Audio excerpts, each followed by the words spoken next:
So nandito po yung aking mga programa na gusto ko pong maibaba para makatulong po sa inyo. Di po ba? Siyempre, yun ang gusto po natin. Dahil ang gusto ko po, yung 34 billion na budget po natin ay maibaba at maubos sa pondo para sa mga programa. Bakit ko po gusto maubos? Para wala na pong magka-interest pumasok sa politika. Para yung susunod na uupo, hindi na siya magka-interest dahil wala na pondo, naubos na po sa programa. Para masasabi nila, wala na palang pondo, ayoko na rin tumakbo. Ibig ko sabihin, kailangan lahat po ng programa ay maibaba at maipublish ang budget kung saan po napunta. Para maunawaan natin kung ano po ba yung nilatag at pinaggastusan na programa para sa ating mga kababayan. Kaya nandito po yung aking programa, sandali. Ito po, yung programa na gusto ko po talagang, at talagang hindi lang gusto, kundi talagang gagawin po natin yan para kahit paano, ito po ang solusyon sa ating mga suliranin po. Ayan. Number 1 na po dito, kung mabibigyan po ako ng chance, sino po bang ayaw ng pagkakakitaan? O sino po may gustong pagkakakitaan? O lahat po tayo. Kaya number 1, paglalagay ng mga angkop na pangkabuhayan sa bawat barangay. Ito po ang tanong, Ma'am, kung sa barangay dadaan, baka di makarating. Ito po ay direktang budget sa inyong mga programa.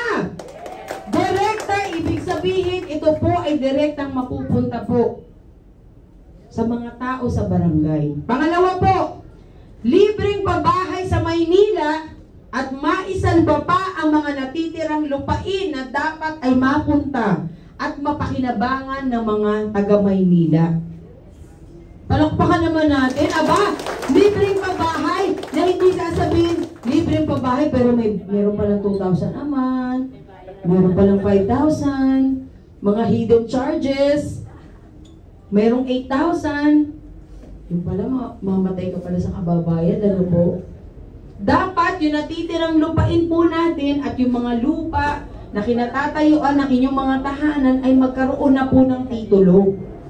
Kaya lamang, lalagyan po natin ng restriksyon na hindi po ito pwedeng maibenta at hindi pwedeng maisangla para hanggang sa apo ninyo ay mayroon silang tirahan. Tama po ba? Yes! Pangatlo, dagdag benepisyo sa mga senior citizen na 2,000 kada buwan! Hindi lamang 500 na ipinangako sa atin noon na magiging 800. Kung hindi, 2,000 kada buwan para sa mga senior citizen. Parang gusto ko na rin mag-senior. May 2,000 a month. Bongga! Malora si Mami, lakas pumalakpak. Yeah! Siyempre po, pang-apat, libreng gamot sa mga senior citizen at may sakit. At masiguro na lahat ng barangay sa buong Maynila ay magkaroon ng barangay health center! Hindi dapat bawasan, kundi dapat dagdagan dahil ito po ang makakatulong sa ating mga kababayan. Pag may sakit ka, wala kang pamasahe, pupunta ka pa sa malayo. Kung po pwede naman ho, na mayroon sana ang barangay.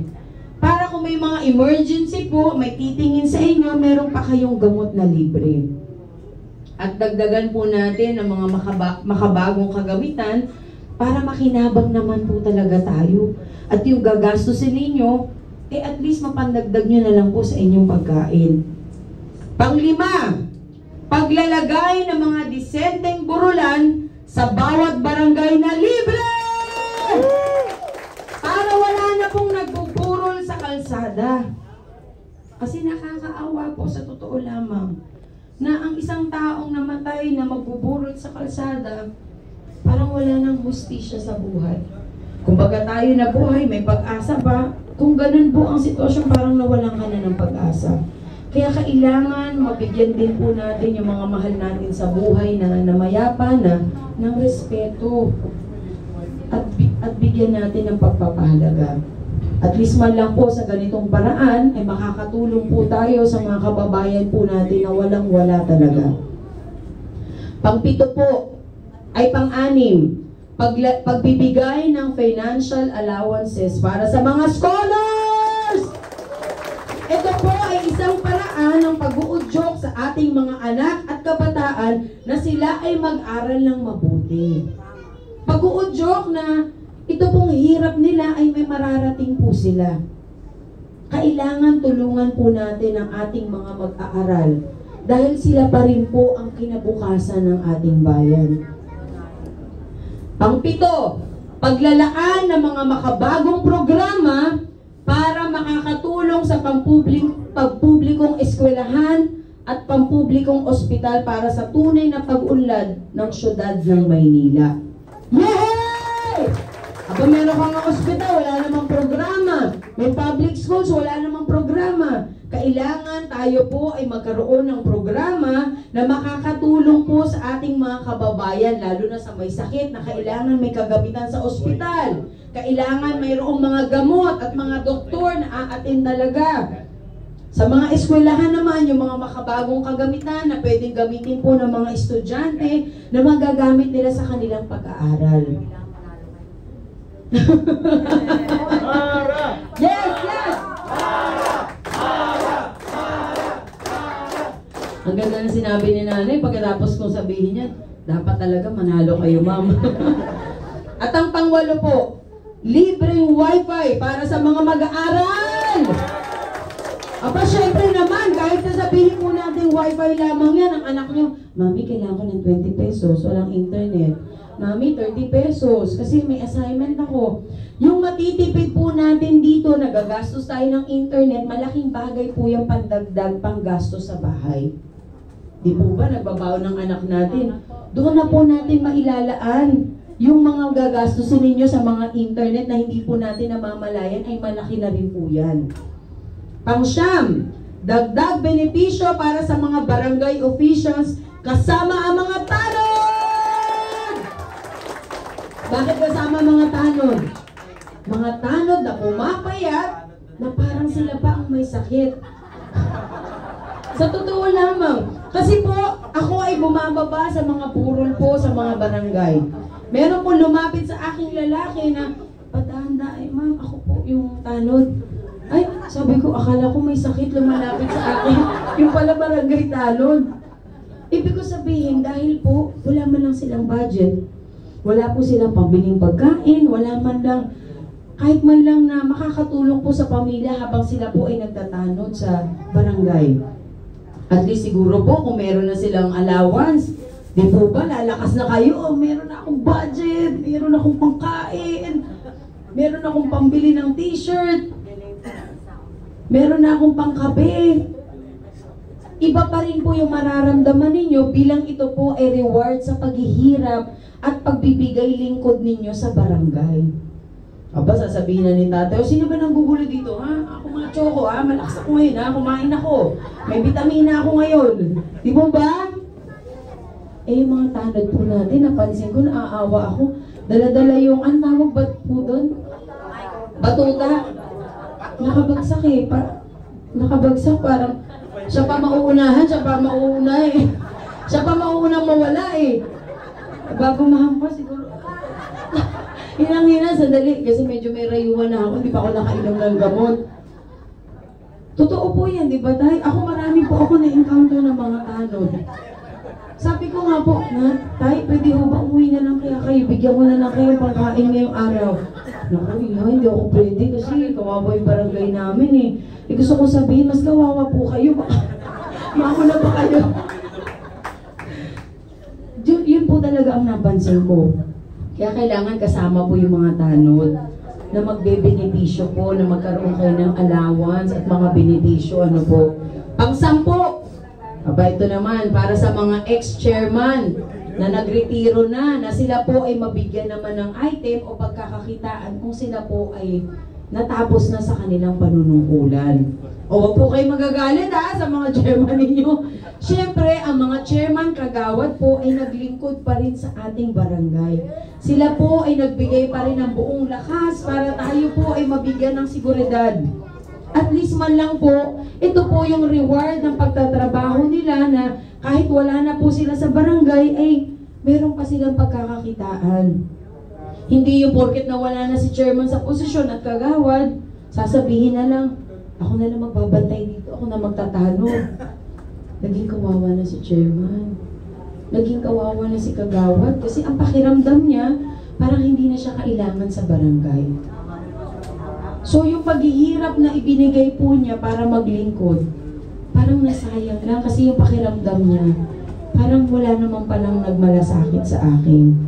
Dito po, may paparamdam natin sa kanila na ang paglilingkod po at pagbibigay ng reward sa kanila ay habang buhay dahil sa kanilang ibinigay na oras at paghihirap. So, meron po ako pang 11 at 12 po, ang dami. Aba, syempre, 34 billion yan, ha? Marami pa yan, marami pa po yan. Ayan. Sa baba, ay, karugtong yata nun.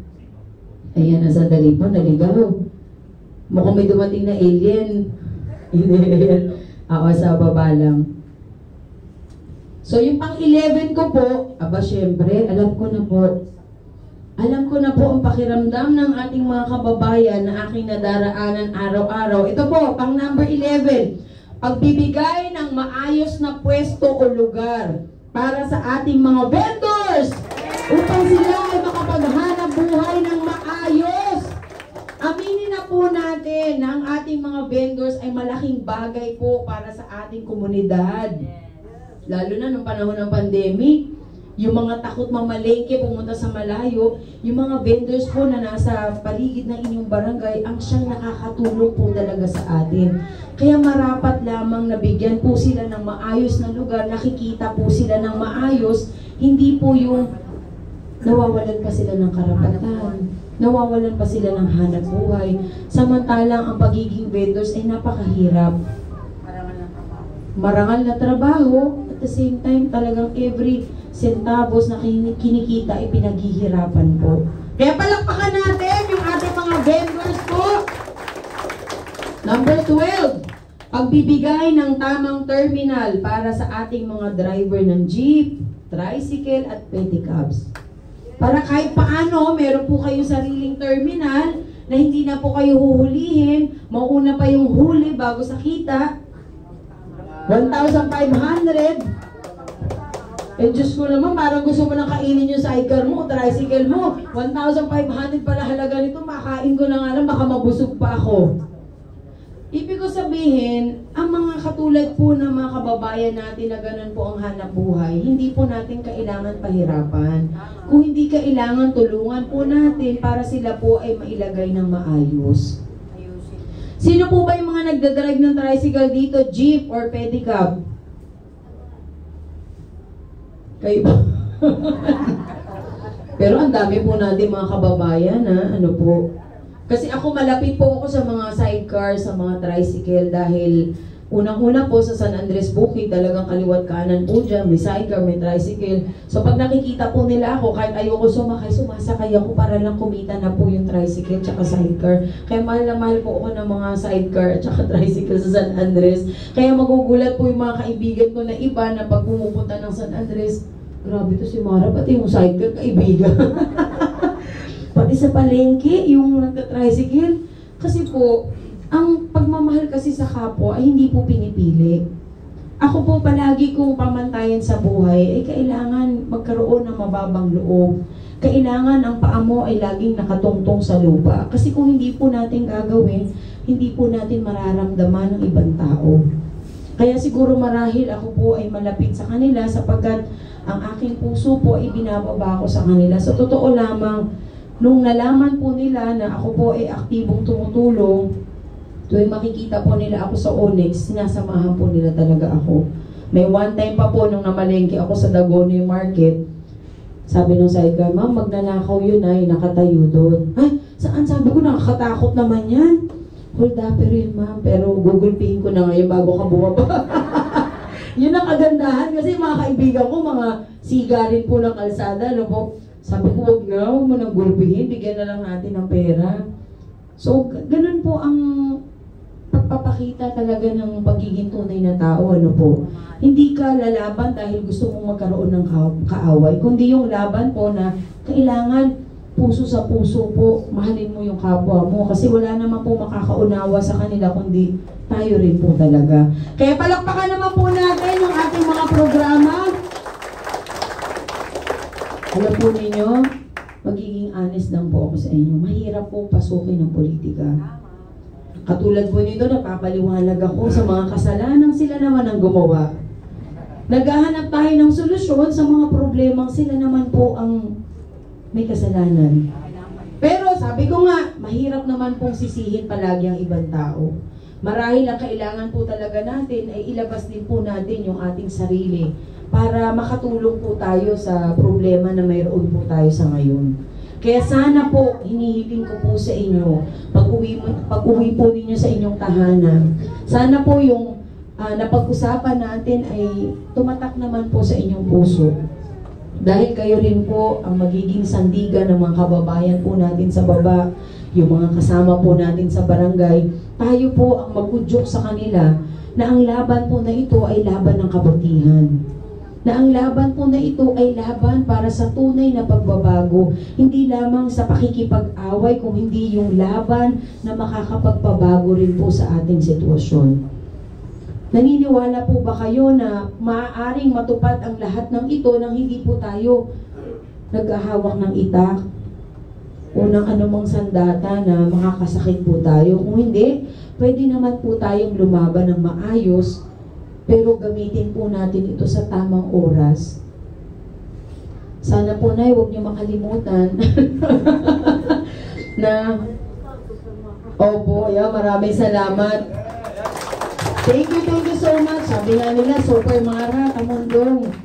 Hindi po ako nagbansag niyan kung hindi ang mga senior citizen po na aking natulungan sa karamihan pong lugar.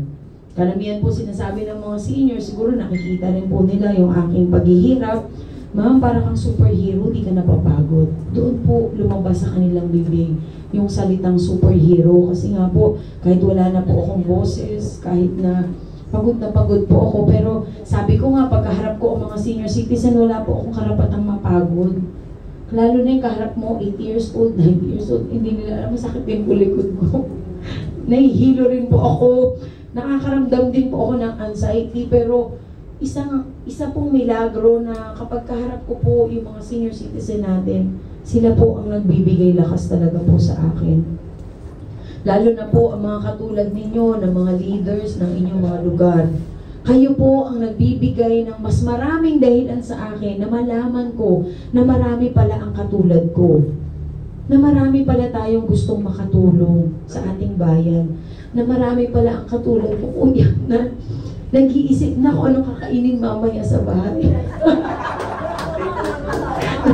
Ano ba ito? Makakapamalengke ba ako? Naguguluhan ako. Baka wala na akong boundary dito. Pasensya na po kayo, magaling kasi ako magbasa ng isip. Opo. Kaya pala natamaan kayo na yan. Nag-iisip pa tayo na sana si Ma'am mabigyan tayo. Baka kasi pamasahin natin. Hindi makabalik. Pagpasok ko pa bukas, sinugal ko. Ganyan po ang buhay natin. Sumusugal tayo para sa kabutihan. Pero ako naman, dahil kaharap niyo po ako, hindi naman kayo maaagrabyado.